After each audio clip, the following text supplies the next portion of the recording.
자, 오른쪽으로 몸을 돌려서 한번 안마를 하겠습니다. 몸이 좀 풀어지게 오른쪽으로 시원하게 피곤이 풀리고 우리가 예배하는데도 힘을 낼 수 있도록 시원하게. 저는 항상 손해봐도 합니다. 여러분은 하지만 전 해줄 사람도 없으니까. 자, 시원하시죠? 왼쪽으로.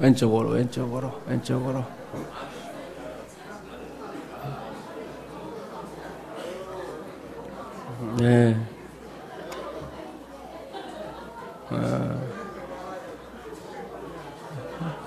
얼굴 봐서는 뭐 계속 해야 될 것 같은데, 요만큼만 하겠습니다.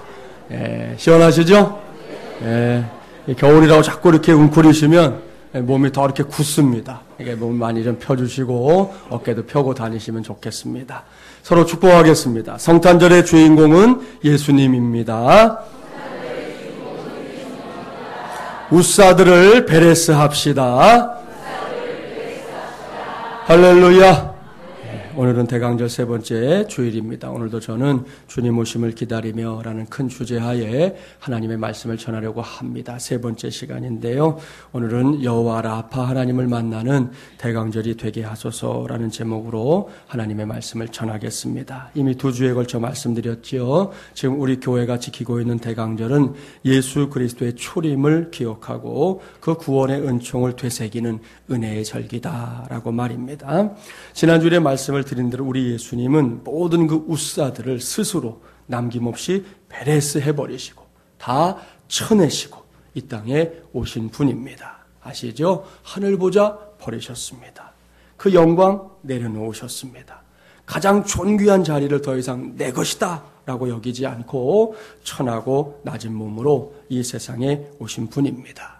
그렇게 해서 찾아오신 곳은 다름 아닌 말구유였습니다. 이렇게 그 누구도 주목하지 않을 모습으로 이 세상에 오신 예수님께서 이 땅에 오셔서 행하신 일 가운데 으뜸은 인류를 구원한 것입니다. 바로 저와 여러분을 구원한 것이지요. 그런데요, 이 구원의 역사가 말로만 되었느냐? 아닙니다. 오늘날 교회를 상징하는 십자가, 바로 그 십자가 사건을 통해 인류를 구원하는 대역사가 이루어졌다는 것, 여러분은 알고 있을 겁니다. 그렇습니다. 십자가는 온 인류가 하나님 앞에서 죄를 범한 것에 대해 형벌을 받아야 할 형틀이었습니다. 따라서 그 형틀에는 죄인된 우리가, 내가 못 박혀야 옳습니다. 그런데 이 일을 우리 대신, 내 대신 감당한 분이 있지요. 예수님입니다. 그렇다면 예수님께서 어떻게 그 십자가를 짊어지셨는지 압니까? 그 십자가를 통해 이루신 일들이 어떤 것들인지 알고 있느냐는 질문입니다. 이 질문에 대해서 이사야 선지자는 분명하게 대답을 해주고 있어요. 우리 이사야 53장 4절부터 6절을 한번 찾아서 봉독해 봅니다. 구약 1033조. 이사야 53장 4절부터 6절 말씀, 우리 예수님을 떠올리면서 이 말씀을 봉독해 보면 좋겠습니다. 이사야 53장 4절부터 6절 1033조 함께 봉독해 볼까요? 그는 실로 우리의 질고를 지고 우리의 슬픔을 당하였거늘 우리는 생각하기를 그는 징벌을 받아 하나님께 맞으며 고난을 당한다 하였노라. 그가 찔림은 우리의 허물 때문이요 그가 상함은 우리의 죄악 때문이라. 그가 징계를 받음으로 우리는 평화를 누리고 그가 채찍에 맞음으로 우리는 나음을 받았도다. 우리는 다 양 같아서 그릇 행하여 각기 제 길로 갔거늘 여호와께서는 우리 모두의 죄악을 그에게 담당시키셨도다. 아멘. 사랑하는 마지물리란 가족 여러분, 여기에 우리 예수님께서 겪으셨던 십자가 사건에 관한 예언의 말씀이 있습니다. 예수님은 창에 찔렸습니다. 온몸이 채찍질로 인해 만신창이가 되었습니다. 결국 십자가 위에서 물과 피를 다 쏟으시고 돌아가셨습니다. 그런데 예수님은 결코 예수님 자신의 죄 때문에 십자가에 달려 돌아가신 것이 아닙니다. 이사야 선지자는 이 점에 대해 명백하게 말씀합니다. 저와 여러분, 우리의 질고 때문입니다. 우리의 슬픔을 대신 담당하기 위함입니다. 우리의 허물 때문입니다. 우리의 죄악 때문입니다. 주님께서는 이 모든 것들을 스스로 짊어지시고 우리를 대신해 십자가에 매달리신 것입니다. 마침내 그곳에서 우리의 죄 문제를 해결하기 위해 처절하게 죽으셨습니다. 얼마나 큰 사랑입니까? 얼마나 위대한 사랑입니까? 그 사랑을 통해 우리에게 부어진 은혜들이 있습니다. 이사야 선지자가 말합니다. 그것은 하나님과 더불어 우리가 평화를 누리게 되었다는 것입니다. 그리고 우리의 영혼과 육체가 나음을 얻게 되었다는 것입니다. 여기서 저는 오늘의 말씀 제목을 정하게 되었습니다. 여호와 라파 하나님을 만나는 대강절이 되게 하소서.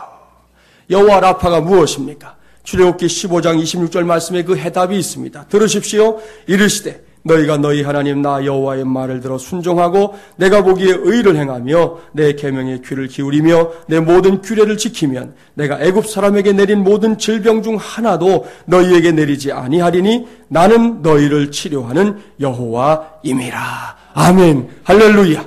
여기에 여호와 라파가 있습니다. 그것은 나는 너희를 치료하는 여호와임이라 라는 말씀입니다. 이것이 여호와 라파입니다. 그렇습니다. 우리 하나님 여호와는 나를 치료하는 하나님입니다. 우리의 육체, 나의 육체를 치료하십니다. 우리의 마음을 치료하십니다. 우리의 영혼도 치료하는 하나님입니다. 이러한 하나님의 역사는 이 땅에 아기 예수님의 모습으로 오셔서 우리의 구세주가 되어주신 예수 그리스도의 사역을 통해 확실하게 증명이 되었습니다. 성경 한 곳만 더 찾아봅니다. 마태복음 4장으로 가볼까요? 신약성경 5쪽입니다. 마태복음 4장 23절, 24절 두 절 말씀만 보려고 하는데요. 이 말씀은 예수님의 3대 사역을 요약해주는 말씀입니다. 4장 23절 24절 함께 봉독합니다. 예수께서 온 갈릴리에 도로 다니사 그들의 회당에서 가르치시며 천국 복음을 전파하시며 백성 중에 모든 병과 모든 약한 것을 고치시니 그의 소문이 온 수리아에 퍼진지라. 사람들이 모든 앓는 자 곧 각종 병에 걸려서 고통당하는 자 귀신 들린 자 간질하는 자 중풍병자들을 데려오니 그들을 고치시더라. 아멘. 할렐루야. 보십시오. 여기에 예수님의 3대 사역이 나열되어 있지요.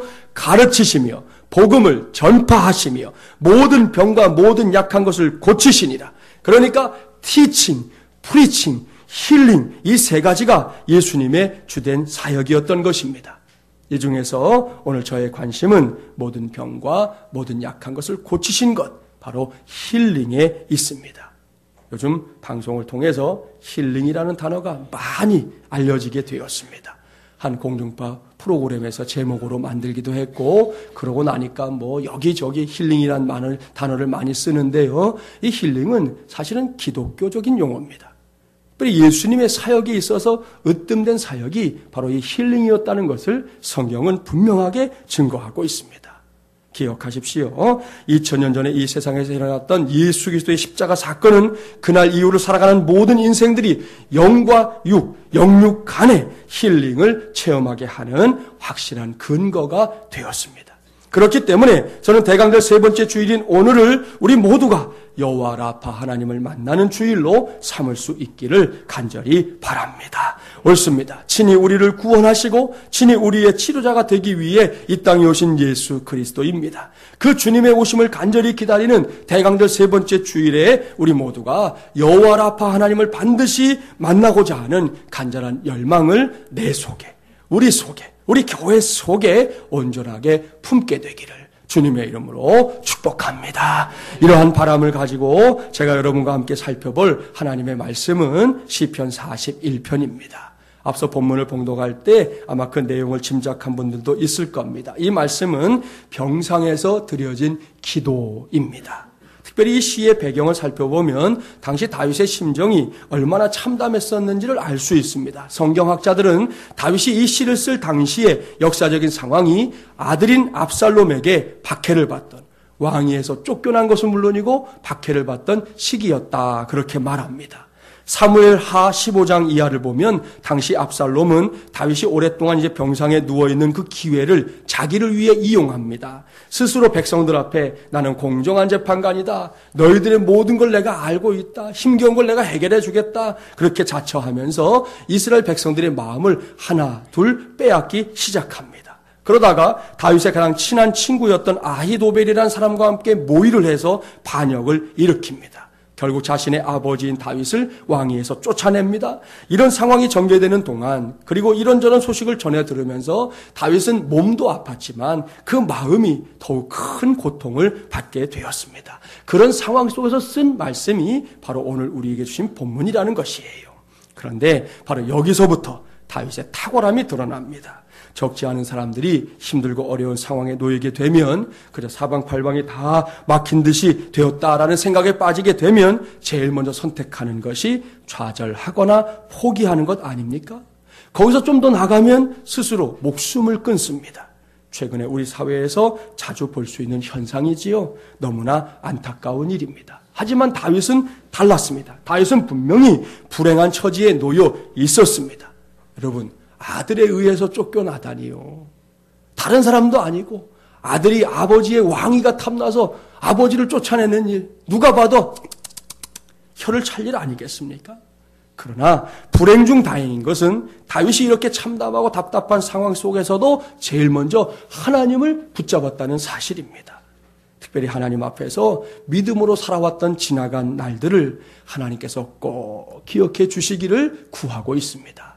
본문 1절 우리 함께 봉독해 볼까요? 1절입니다. 가난한 자를 보살피는 자에게 복이 있으며 재앙의 날에 여호와께서 그를 건지시리로다. 아멘. 여기서 가난한 자에 해당하는 히브리어는 달이라고 하는 이제 히브리어인데요. 이것은 시계추나 혹은 나무 가지들처럼 매달려 있거나 이렇게 흔들리는 어떤 물건을 의미합니다. 이것이 이제 사람에게 적용될 때에는 연약한 혹은 가냘픈, 힘없는 등의 뜻이 돼요. 따라서 이 단어는 빈곤이나 질병으로 인해서 바싹 마른, 여러분 예전에 우리 소말리아 아이들 방송을 통해서 봤지 않습니까? 정말 피골이 상접한 아이들, 바싹 마르거나 도움받을 곳이 없는 그런 사람, 그리고 열악한 환경에 처해서 반드시 이웃의 도움이 필요한 사람을 가리킬 때 히브리어로는 이제 달이라고 하는 이 단어를 사용합니다. 그렇다면 무슨 말씀입니까? 이 말씀은 다윗이 평소에 그런 사람들에게 관심을 가졌다는 뜻이에요. 그렇습니다. 다윗은 한 나라의 왕이었지만 그저 자신이 왕이라고 고개만 뻣뻣하게 세우는 그런 사람이 아니었습니다. 그는 누군가의 도움을 필요로 하는 사람들이 있으면 늘 그들에게 힘이 되어주려고 노력했던 사람이었습니다. 그리고 지금 병상에 누워있는 상황 속에서 바로 그와 같은 삶의 흔적들, 지나간 일들을 하나님께서 꼭 기억해 주시기를 구하고 있습니다. 왜입니까? 다윗은 그동안 경험적으로 하나님께서 그런 사람들을 재앙의 날에 건져주시는 것을 많이 보아왔기 때문입니다. 내가 보았던 그 하나님의 은혜가 이제는 내게도 임하게 해달라고 하는 소원을 가지고 하나님 앞에 구하고 있는 것이죠. 여기서 백광현 목사님이라는 분의 간증을 하나 소개하려고 합니다. 백 목사님께서 저처럼 이렇게 개척하고 얼마 안 되었을 때의 일입니다. 전도사 때부터 알고 지내던 임 집사님이라는 분이 어느 날 다급한 목소리로 전화를 걸어왔어요. 목사님, 죄송하지만 50만 원만 빌려주십시오. 뭐 그렇게 큰 돈은 아니었지만 개척한 목사님으로서는 또 한 푼이 새롭던 때고 그런 상황이었기 때문에 부득이 거절할 수밖에 없었습니다. 그런데 그날 저녁에 신명기 15장 7절과 8절 말씀이 생각이 났습니다. 이 말씀입니다. 내 하나님 여호와께서 내게 주신 땅 어느 성읍에서든지 가난한 형제가 너와 함께 거주하거든 그 가난한 형제에게 내 마음을 완악하게 하지 말며 내 손을 움켜쥐지 말고 반드시 내 손을 그에게 펴서 그에게 필요한 대로 쓸 것을 넉넉히 구워주라. 여러분, 창세기부터 계시록까지 말씀이 얼마나 많은데, 예? 창세기부터 계시록까지 목사님이 떠올릴 말씀이 얼마나 많은데 그 많은 말씀 가운데 하필이면 이 말씀이 떠올라가지고 그날 밤 잠을 못 이뤘어요. 괴로운 마음에 이걸 어떻게 해야 되나, 해줘야 되나 말아야 하나, 이미 얘기했는데 모른 척 할 거냐, 내일 다시 전화할 거냐, 하여튼 밤잠을 못 이뤘어요. 다음날 아침에 일찍 일어나서 여전히 고심하던 목사님이 결국 마음을 먹고 카드로 이제 돈을 뽑은 다음에 그 집사님께 연락을 해서 이제 돈을 보내줬습니다. 그런데 그 후에 임 집사님과 연락이 아예 뚝 끊어지고 말았습니다. 내심 서운하기도 했고 허탈하기도 했지만 그래도 목사가 하나님의 말씀을 듣고 순종했다 하는 것으로 그저 감사하게 생각하고 시간이 좀 더 지나고 나니 나중에는 그 집사님을 위해서 기도하게 되었다는 겁니다. 그렇게 수년이 흘렀어요. 어느 날 또 전화가 왔습니다. 목사님, 저 임집사예요. 그땐 정말 감사했어요. 실은 제가 너무 힘들어 파산을 하게 되었는데 어느 누구도 도와줄 생각을 안 하더라고요. 오죽했으면 집사인 제가 목사님께 전화를 했겠습니까? 지금은 제가 다시 재기에 성공을 해서 목사님께 면목이 있게 되었습니다. 목사님, 제가 목사님께 내일 1억을 보내드리겠습니다. 너무 갑작스러운 일이라 믿기지도 않았지만 다음날 은행에 가보니까 정말로 1억이 입금되어 있는 거예요. 백 목사님은 그 헌금으로 얼마 정도 남아있던 교회 대출금도 갚고 또 교회도 다시 리모델링 할 수 있었다고 합니다. 여기서 이제 백 목사님의 고백이 있어요. 정말 하나님은 말씀하신 대로 하시더라. 그때 목사님께 다시 떠오른 말씀이 있었습니다. 신명기 15장 10절. 너는 반드시 그에게 줄 것이요 줄 때에는 아끼는 마음을 품지 말 것이니라. 이로 말미암아 내 하나님 여호와께서 내가 하는 모든 일과 내 손이 닿는 모든 일에 내게 복을 주시리라. 아멘. 할렐루야. 사랑하는 여러분, 자, 이런 간증을 들으면서 오해는 하지 마세요. 저는 지금 50만 원 투자했더니 뻥 튀겨져서 1억이 됐다. 그런 얘기를 지금 하는 게 아니에요. 그런 투자 정보를 드리는 곳이 교회가 아니라는 거 다 아시죠? 그런 일에 관심이 많은 분들은 뭐 이런 이야기들조차 그렇게 들을지 모르지만 제가 백 목사님의 간증을 전하는 이유는 한 가지. 하나님께서는 말씀하신 대로 이루시는 분이시다. 그것을 여러분에게 말씀드리려고 하는 거예요. 지금 내가 가지고 있는 것이 뭐 많든 적든 간에 나의 도움을 필요로 하는 사람들에게 기꺼이 손을 내밀어 주면 그것을 하나님께서 잊지 않으십니다. 결국 하나님은 다윗이 본문에서 기도했던 대로 응답하고 역사하는 하나님이라는 사실을 알 수 있습니다. 이제 2013년을 마무리하고 다가오는 2014년을 향해 막 걸음을 떼려고 하는 저와 여러분에게 그와 같은 복과 은혜가 함께하기를 주님의 이름으로 축복합니다. 그러려면 평소에 잘해야 되는 거 아시죠? 하나님께서 평소에 우리에게 갖게 하는 마음들이 있을 겁니다. 그 마음을 놓치지 마세요. 나 아닌 다른 사람에게 관심을 갖게 하는 그 마음은 귀한 것입니다. 누군가를 돕고 누군가에게 힘을 실어주고 누군가를 위해서 기도해 주는 일들에 있어서 우리 마지막 예랑 가족들만큼은 결코 인색함이 없기를 바랍니다. 그런 마음은 풍성하게 가져도 괜찮아요. 그것을 하나님께서 기억하실 것입니다. 기억하시고 요즘 우리 교회가 힘쓰고 있는 것 가운데 하나가 지역사회를 섬기는 이 마중물 예라민 운동이잖아요. 다음 주일까지만 받습니다. 지난 1월부터 지금까지 열심히 모은 성도들은 투실하게 살찐 저금통을 집에다 숨겨두지 말고 이제는 교회에 내주시기 바랍니다.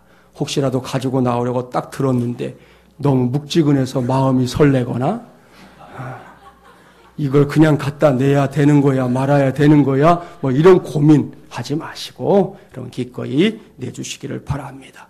혹 아직도 아주 삐쩍 마른 저금통을 갖고 있는 성도들 아마 있을 거예요.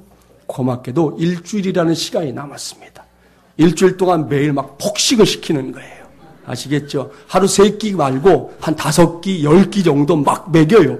막 먹여갖고 다음 주에 투실투실하게 살찐 저금통을 교회에 내주시기 바랍니다. 그러면 25일 당일에 우리 모두가 우리의 이웃들을 위해서 귀하고 복되게 쓰임받는 은혜에 누리게 될 줄 믿습니다. 다시 본문으로 돌아갑니다. 비록 병으로 인해 쇠약해진 몸이지만 다윗은 지금까지 살아왔던 삶을 하나하나 반추하면서 하나님께 간절히 기도하고 있었습니다. 그리고 마침내 하나님께서 병상에서 간구했던 다윗의 기도에 응답해 주시는 놀라운 역사가 일어났어요.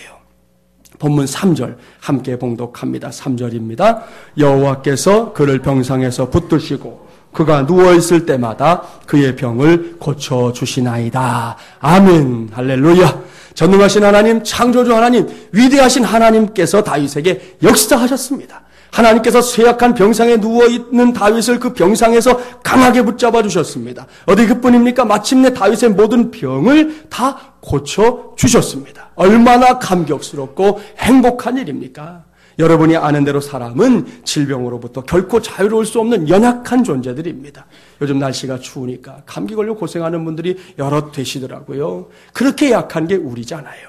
그렇기 때문에 그 병에서 고침을 받는다는 것은 사람에게 있어서 기쁨이요 감격일 수밖에 없습니다. 그런데 세상에는 이렇게 남이 겪고 있는 불행이나 고난을 보면서 그것을 말거리로 삼거나 그런 상황들을 고소하게 여기는 아주 고약한 무리들이 있습니다. 꼭 있습니다. 본문 5절부터 9절까지 말씀을 눈으로 쭉 살펴보세요.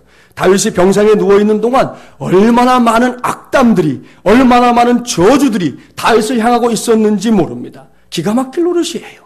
다윗의 대적들이 다윗이 언제 죽을 건가 점치고 있습니다. 저 인간 언제나 죽을까? 그러고 있다는 것이죠.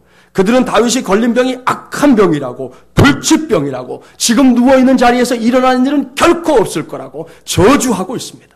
그동안 다윗에게 친구가 되어주었던 사람들마저 중병에 걸린 다윗을 나몰라라 하는 상황들이 벌어지고 있었습니다. 그러니 이런 상황에서 하나님까지 다윗을 나몰라라 하신다면, 만일 그런다면 다윗이 기대할 수 있는 분이 누구이고 누구에게 찾아가서 그 마음을, 인생을 의지할 수 있었겠습니까?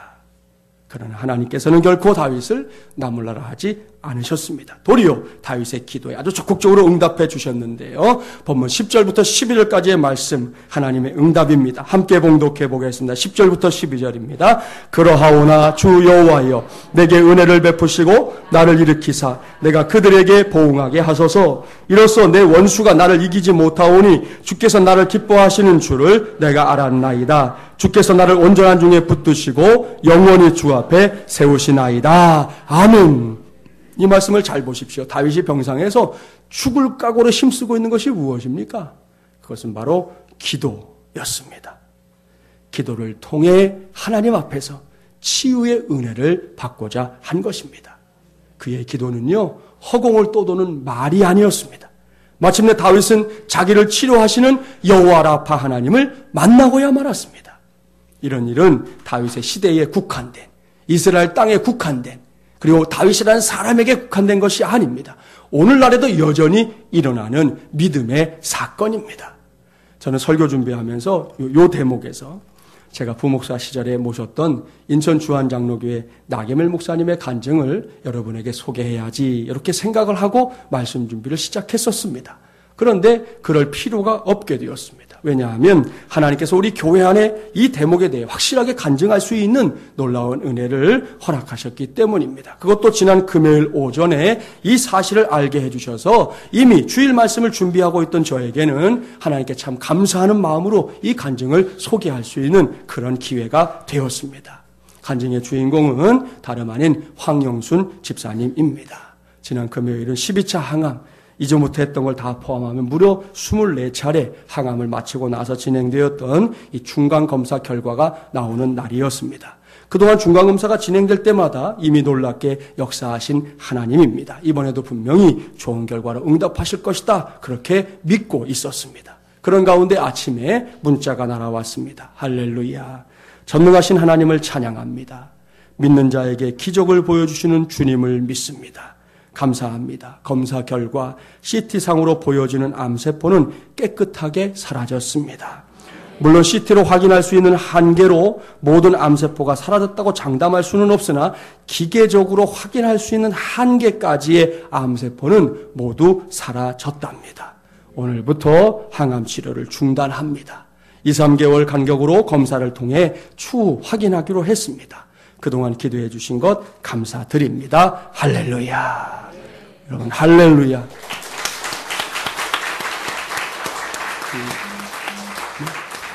알아서 박수도 칠 줄 아시는군요. 예.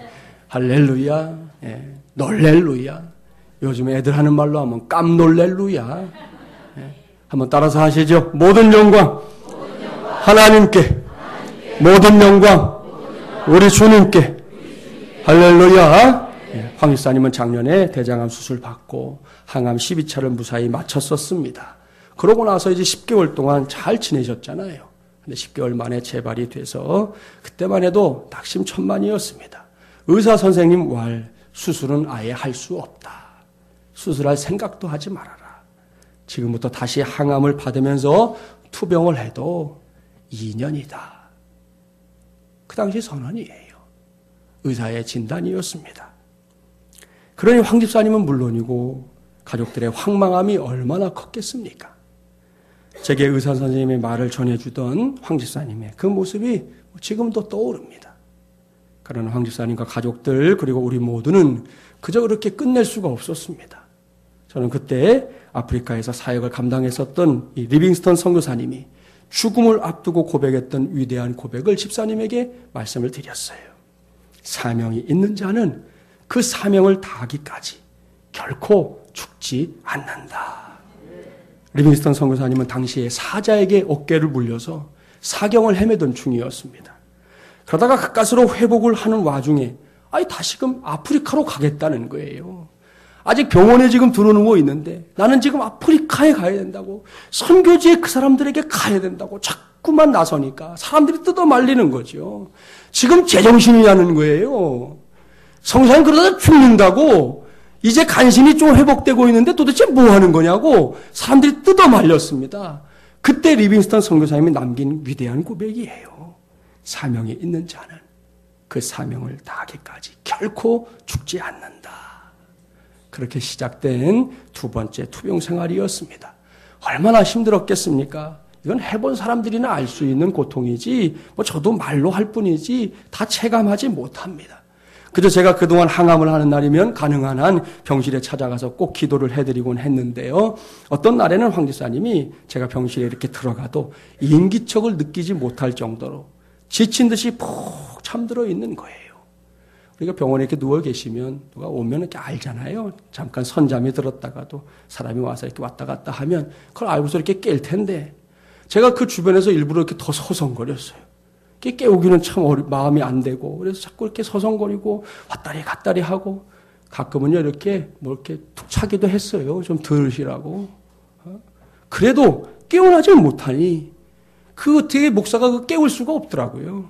그래서 그냥 혼자 서서 하나님 앞에 간절하게 그저 기도하고 그렇게 돌아왔던 적도 여러 번이었습니다. 그만큼 힘겨운 일이었어요. 작년에 처음으로 항암할 때와는 분명히 달랐습니다. 그런데도 황 집사님 꿋꿋하게 항암을 잘 받았습니다. 첫 번째 중간검사 결과 기억하시나요?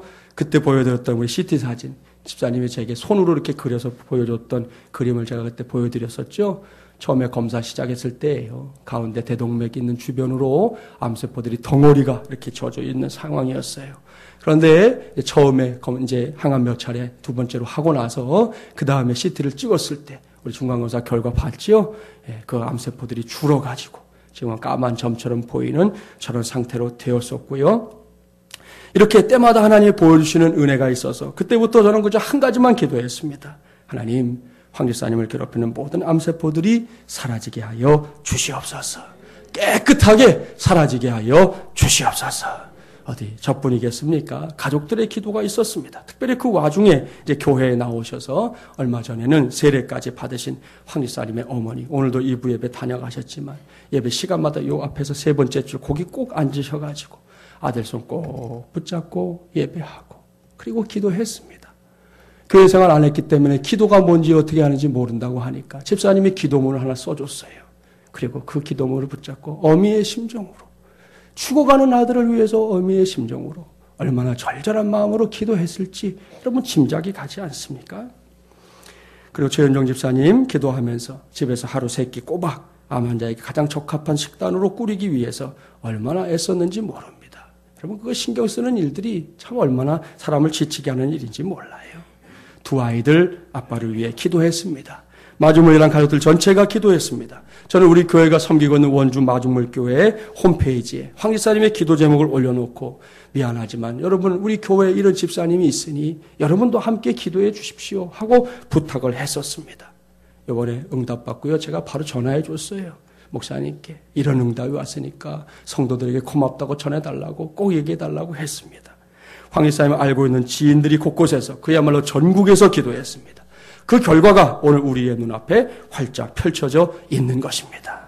다시 한번 따라 하십시다. 모든 영광 하나님께, 모든 영광 우리 주님께 할렐루야. 사랑하는 마리오회랑 가족 여러분, 이처럼 기도는 기적을 만듭니다. 더욱이 하나님의 사람들이 모여 합심하여 올려드리는 기도는 기적의 시간들마저도 단축시키는 줄 믿습니다. 여기서 우리는 말씀을 떠올려야 합니다. 출애굽기 15장 26절 말씀, 나는 너희를 치료하는 여호와임이라. 할렐루야. 그렇습니다. 우리 하나님은 여호와 라파 하나님입니다. 기도하는 종들을 치료하는 하나님입니다. 그들의 육신을 치료합니다. 마음을 치료합니다. 영혼을 치료합니다. 역대하 7장 14절 말씀을 보니까 우리가 살고 있는 이 땅도 하나님은 기도하는 종들의 기도를 들으시고 고쳐주시겠다고, 치료하시겠다고 약속하고 있습니다. 오늘 이 시간에 그 하나님께서 아기 예수님의 모습으로 이 땅에 오셨다는 사실을 확실하게 붙잡으십시오. 그리고 그 은혜가 이제는 나를 향한 은혜가 되기를, 우리를 향한 은혜가 되기를, 우리 교회를 향한 은혜가 되기를 사모하면서 구해야 할 때가 바로 대강절 절기입니다. 그렇기 때문에 이 대강절 절기에 우리 모두는 간절함으로 애타는 심정으로 무엇보다 하나님께서 들으실 수 있도록 외쳐야 합니다. 주여, 몸과 마음과 영혼이 상한 이들이, 이 나라와 이 민족이, 곤경에 처해 있는 필리핀을 비롯한 열방들이 여호와 라파 하나님을 만나는 대강절이 되게 하여 주시옵소서. 다윗은 여호와 라파 하나님을 만났습니다. 그래서 모든 병으로부터 치료받는 놀라운 역사를 체험했습니다. 이제는 저와 여러분의 차례입니다. 황영순 집사님에게서 끝날 일이 아니라는 것이죠. 이를 위해서는 우리 모두가 확신을 가져야 합니다. 만왕의 왕이신 우리 주님께서 만병의 의사도 되신다. 우리의 확신이 되기를 바랍니다. 여호와 라파 하나님의 역사 그저 어느 시대 어느 한때 몇몇 사람들에게 머물러 있는 것이 아니라 21세기를 살아가고 있는 지금도 오늘도 그대로 나타나게 될 것을 굳게 믿기 바랍니다. 그 귀한 믿음으로 대강절 세 번째 주일을 맞이한 오늘 우리 모두가 함께 여호와 라파 하나님께 부르짖어서 함께 응답받는 귀한 은혜에 체험하게 되기를 주님의 이름으로 간절히 축원합니다.